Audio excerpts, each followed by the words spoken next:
Director Puri Jagannadh తన Puri musings ద్వారా విభిన్న విషయాలపై తన అభిప్రాయాలు వ్యక్తం చేస్తూ ఉంటారు. తాజాగా ఆయన వేల మందికి మృతి కారణమైన ఉగ్రవాది ఒసామా బిన్ లాడెన్ గురించి ఆసక్తికర విషయాలు వెల్లడించారు. పాకిస్తాన్ స్వాట్ వ్యాలీలో ఒక కారును పోలీసులు ఆపిన సందర్భాన్ని గుర్తుచేసిన పూరీ, ఆ రోజు ఆ కారును పోలీసులు పట్టుకుని ఉంటే బిన్ లాడెన్ 10 ఏళ్ల ముందే దొరికేవాడని అన్నారు.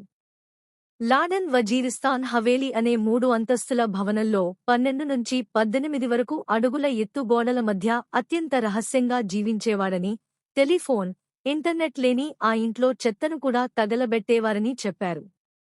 3 భార్యలు, 8 మంది పిల్లలు, 5గురు మనవళ్లతో కలిసి బిన్ లాడెన్ జీవించాడని, కౌబాయ్ టోపీ ధరించి కాంపౌండ్లో తిరిగేవాడని, బయట ప్రపంచంతో అతనికి కేవలం 2 సంబంధంగా ఉండేవారని తెలిపారు.